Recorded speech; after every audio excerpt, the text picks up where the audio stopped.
I couldn't believe it when my boyfriend forced me to go to the hospital for a virginity test. We had a huge fight about it, and I was so furious that I anonymously posted about it online. As expected, it sparked outrage among netizens. The top comment advised me to break up with him, saying guys like that are bound to be controlling and restrictive in the future. But honestly, Gabriel has always been good to me. Still, the comments were getting pretty harsh, so I felt compelled to defend him a bit. However, amidst all the angry responses, one comment stood out as strange. "Your boyfriend isn't Caucasian, is he?" I was surprised to see that comment, because Gabriel really isn't Caucasian. Before I could respond, a flood of replies appeared below. "What's wrong with not being Caucasian? That's racist. So only white people are civilized now. Can we focus on the issue at hand without bringing race into it? Gross." As more and more people expressed their outrage, I worried that the moderators might lock the thread because of the sensitive topic. I quickly replied, "Do you know something about this? Please explain if you can." I completely respect cultural differences. I wondered if there was some cultural custom I wasn't aware of that caused this misunderstanding with Gabriel. After all, Gabriel has always treated me very well. In our 2 years together, he would do all the cooking and household chores while I relaxed after work. He would even bring me a warm foot bath before bed. He kept track of my menstrual cycle, reminding me to stay warm and avoid cold drinks in the days leading up to it. If I got hurt or started bleeding, he'd be more worried than me, sternly warning me to be careful. I grew up without parents, and he practically doted on me like a daughter, so I felt guilty for bringing all this online hate upon him over one incident. I refreshed the comments a few times, but the user with the cute avatar still hadn't replied. I figured they might have muted the thread because of all the angry responses. I put my phone down and turned to look at Gabriel, who was sleeping beside me. His tan skin, the subtle snake tattoo on his neck, his chiseled features. I couldn't help but trace the lines of his face. He stirred awake at my touch, but didn't seem upset. He took my hand and brought it to his lips for a soft kiss. "Get some sleep. We have an early flight tomorrow." He was taking me to meet his parents the next day. Maybe that's why I was so anxious I could hardly sleep. On the plane the next day, still groggy, I picked up my phone again. I intended to delete my post to stop people from attacking Gabriel. As soon as I opened the app, I saw that the person had finally replied. "Is your boyfriend Tibetan?" I looked out the window at the vast, snow-capped mountains and froze. He actually was. It seems I asked the right person. We'd agreed not to bring up our fight again, so I hadn't had the chance to ask Gabriel about it. Now that I'd found someone who seemed to understand, I got excited. Yes, he is. Is there some cultural significance? I wasn't expecting an immediate response, but they replied quickly. "Don't go to his home." My heart skipped a beat because I was, at that moment, on a plane heading to his home. Slowly, I turned to look at Gabriel, who was busy working on his laptop. I must have looked pale. "What's wrong, babe?" he asked, taking my hand and gently squeezing it. "Nothing, just tired," I replied. He smiled, pretending to scold me. "That's what you get for staying up late. My future wife is gorgeous. No need to be nervous about meeting my parents." He adjusted my seat, tucked the blanket around me, and massaged my hand. "Don't worry, my parents are wonderful people. Get some rest." He was always so considerate and gentle with his words. I started to think that commenter must be trolling. Or maybe they were just prejudiced. I'd been with Gabriel for 5 years. How could I doubt him based on one stranger's words? I nodded and snuggled into the blanket, turning onto my side. After a while, I heard him resume typing on his laptop, so I secretly opened my phone again. I wanted to confront that person. I angrily replied, "So what if I go? What's going to happen?" They seemed to have been waiting for my response and replied almost instantly. 3 years ago, my sister went and never came back. My hand trembled as I held the phone. The plane hit some turbulence, and with a clatter, my phone fell to the floor. I bent down to pick it up. Still in a daze, Gabriel bent down to help, handing it back to me. I quickly turned off the still-lit screen. He noticed my odd behavior, but didn't question it. Instead, he affectionately caressed my cheek and said, "What am I going to do with you? Always so restless." even when sleeping. Forcing a laugh, I replied, "Well, that's why I have you, right?" I lay back in my seat, gazing at Gabriel as he returned to his work. I really couldn't imagine such a good man doing anything to harm me. But, out of curiosity, I picked up my phone once more. The comment section was buzzing. "What are you implying? Speak clearly and stop with the racist nonsense. Your sister goes missing, and you blame her boyfriend instead of calling the police? Really?"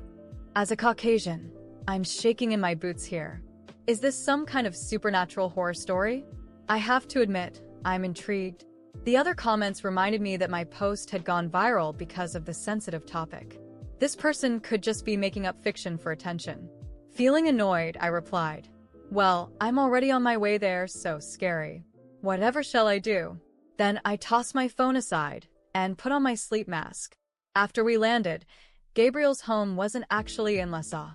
We had to take several more rides before finally arriving. And by arriving, I mean we ended up at the base of a mountain. He led me on a hike up winding trails. I quickly lost track of where we were. His parents called him several times during the trek, asking why we weren't there yet. They seemed to be in a rush. At this point, I couldn't help but recall that commenter's warning. A chill ran down my spine. I wanted to run. "Why'd you stop?" "Tired." Gabriel paused and turned back to smile at me. Then he crouched down. "Hop on. I'll carry you." I looked around. Even if I wanted to run now, I had no idea how to get out of these complex mountain trails. I took a deep breath and climbed onto his back. I refused to believe that a man willing to carry me up a mountain trail could be truly evil. When we finally reached Gabriel's home, I thought I must have been overthinking things. I never expected to find an ancient stone fortress deep in the mountains. His parents were very kind and welcoming. They brewed me some salted butter tea and prepared lamb soup. They kept insisting that butter tea should, of course, be salted. Of course. I couldn't understand what they were saying, so Gabriel had to translate for me. After the meal, his parents suggested I take a bath, saying it was melted snow water. Exhausted from the journey, I retreated to my room to rest. I opened my phone again, intending to expose that commenter's lies. Hadn't they said I shouldn't come? Well, I came and nothing bad happened. That person had already replied to me.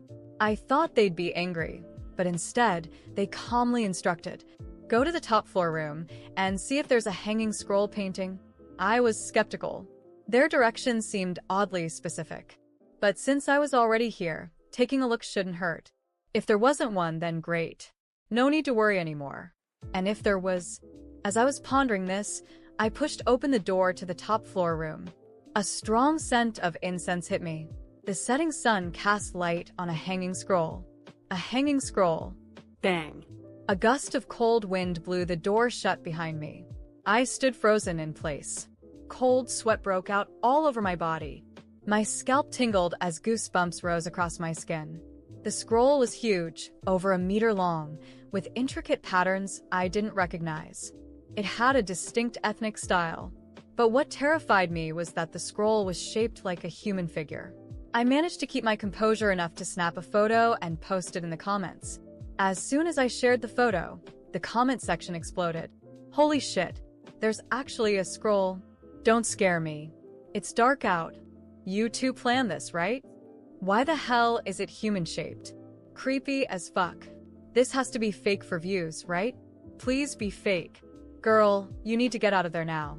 Something feels very wrong about this." The comments grew more and more frantic. I typed out, "What is this thing?" They replied immediately, "A human skin thenka." What's a human skin thenka? Someone asked before I could. Simply put, it's a religious scroll painting made from human skin. As soon as I read that explanation, my legs nearly gave out. Looking at the scroll, I felt nauseous and terrified. The room was eerily silent. There was only one small window facing the scroll. The light was quickly fading. The incense scent seemed to grow stronger, as if it would swallow me up in the darkness.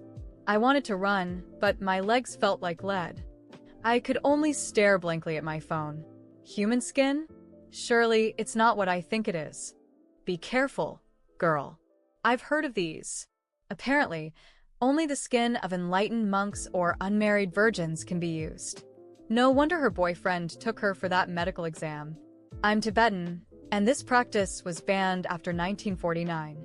They're all made with fake skin now. Don't scare the poor girl. But this is way too much of a coincidence.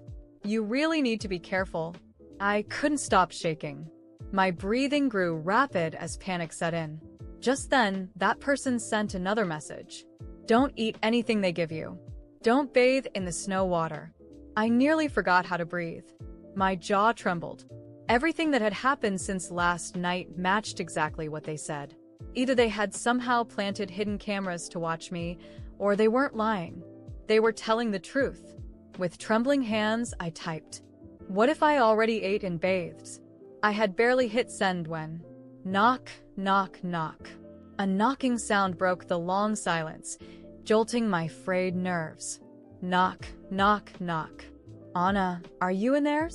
My heart pounded so hard it felt like it was echoing throughout the room.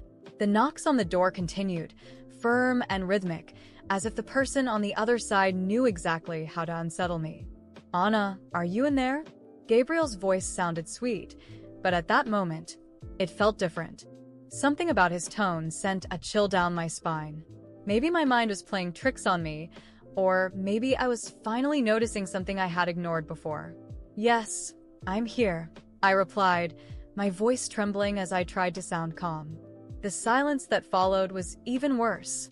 No sound, no movement.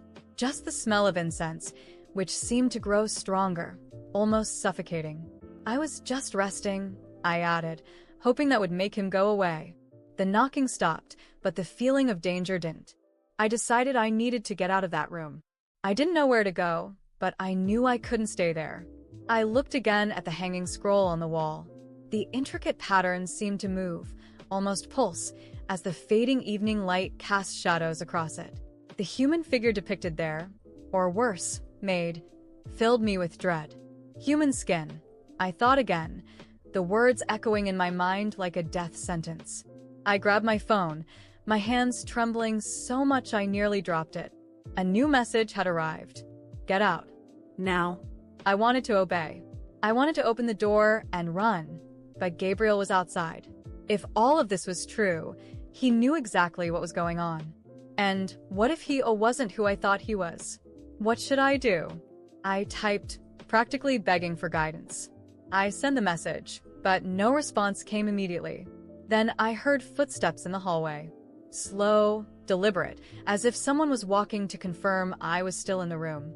I held my breath, trying to stay quiet, but the smell of incense seemed to invade my senses, making it harder and harder to breathe. A notification. The vibration of the phone almost made me scream. I looked at the screen. In the kitchen, there's a door leading outside. Take water, but don't trust anything else. Don't tell anyone you're leaving. I stood up, my legs feeling like lead. Every step toward the door was a challenge. I opened it slowly, trying not to make a sound. The hallway was empty. For a moment, I thought about going back to the room, but I knew hesitation wasn't an option. I turned on the flashlight on my phone and made my way toward the stairs. The house was dark, lit only by the faint glow of candles along the walls. The silence was oppressive, broken only by the occasional creak of the wooden floor beneath my feet. When I reached the kitchen, a shiver ran down my spine. It was rustic, with old furniture and pots hanging from hooks. In the corner, I saw the door mentioned in the message, almost hidden in the shadows. I started toward it, but before I could reach it, I heard voices. I couldn't understand everything they were saying, but I recognized Gabriel's voice. He was talking to someone, probably his parents. I crouched behind the counter, trying to listen. Everything's ready. It won't take long, he said, with a calmness that chilled me to the bone. Ready for what? Who were they talking about? My body froze as my mind raced. It's for the good of everyone, replied a deeper voice, which I assumed was his father. We've waited long enough. My heart sank. I needed to get out of there immediately. My hands were so sweaty, I almost dropped my phone. I took a deep breath and kept moving toward the kitchen door. Just as my hand touched the handle, I heard footsteps approaching. I dropped to the floor, hiding behind a table. Gabriel entered the kitchen, muttering something to himself. He seemed to be carrying something, but I couldn't see what. My heart pounded so loudly, I was sure he could hear it. When he opened the kitchen door and stepped outside, I seized the moment. As soon as he was gone, I ran in the opposite direction. At the end of the hallway, I found another door. It looked like a secondary exit. I turned the handle and stepped into the cold night air. The smell of incense faded behind me, but the darkness surrounding me was almost total. Only the sound of the wind accompanied me as I ran aimlessly. I didn't know if I was heading in the right direction, but I had to get away from that house. My phone vibrated again. Don't trust anyone. He will follow you. The message made me stumble, nearly fall. The ground was uneven, filled with rocks and roots. I looked back, but I didn't see anything. Still, I felt like I was being watched. I kept running, my breath ragged and the icy air burning my throat. After what felt like forever, I saw a light in the distance. A small cabin, or maybe an abandoned shed. I ran toward it, praying for help. When I reached it, the door was ajar. I slipped inside and closed it behind me.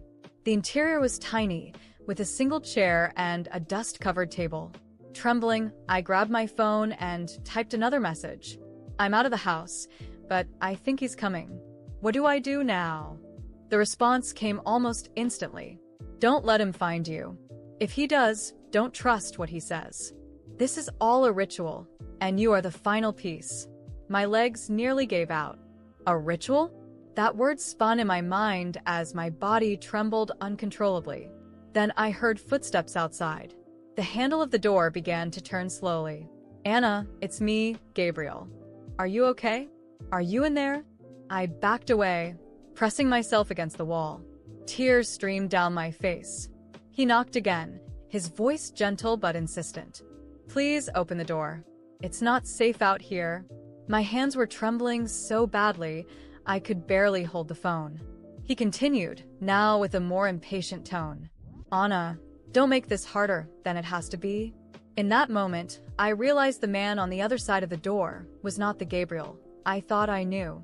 And if he came in, I knew I would never leave.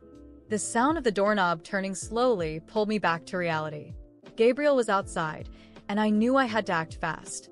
My hands were still trembling, but I gripped my phone tightly and tried to think. He knocked again, harder this time, his voice firm but laced with a sweetness that now felt completely fake. Anna, please open the door. I don't want you to get hurt. Let's talk, okay? I talked to myself internally. No.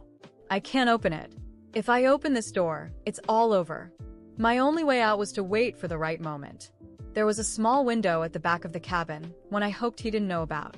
I held my breath and moved slowly toward it. It was narrow, but it looked like I could fit through. As he kept knocking and talking, I used the noise to mask the sound of me pushing the window open. It creaked slightly and I froze, hoping he hadn't heard.